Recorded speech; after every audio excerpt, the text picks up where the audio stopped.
Haleluya. Esilwa ke nale team yesibini kaSathane. Ibandla lesibini likaSathane. Yeah. Lokho ujonga apha ndawabone maninzi mama. Ngamahlelo. Haleluya. Aqobuke phi ebandleni kaThixo. Haleluya.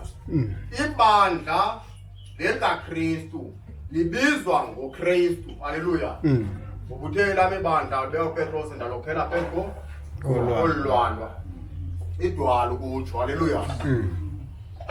Thina singamatye aphuma edwaleni. uKristu. Haleluya.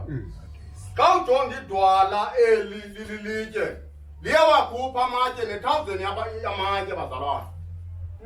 Haleluya. Okay ntoni indlu kaThixo. Yilaa nto engoyibandla liyentini libizwa ngomnikazi walo. Ayikokothelwanga lo. Haleluya. Alunga Nkosi.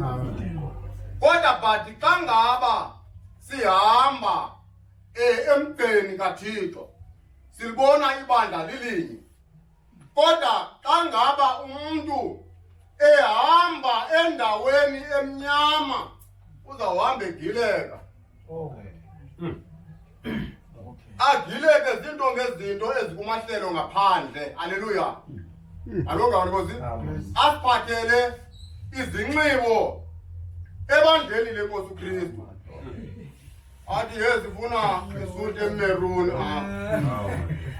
enomgca obomvu. Ungayinxibi enye uhamba ngaze. Haleluya. Aqokelele izinto zabantu abakude noThixo. Usathana abenza ibhola uthi ujonga ubona amasingizo lilinyembezi. Ngoba abatheni banidubizwa ngaba kuthethwa ngabo ukuthi bebaxelwayo ukuthi othe waliva ilizwi likaThixo. Uthini? Akeze kugwetyweni. Uphume phi ekufeni. Ngoba John chapter 5 verse 24 ne?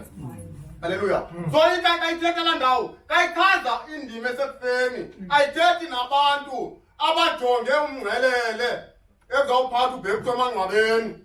Iye kwenye indawo ichaza abantu abahleli bekude banida abazalwana thina sililayo imithandazo nentshumayelo sibabize ngaphandle bazongena endlini kaThixo uSathana angadlali ngabo. Haleluya.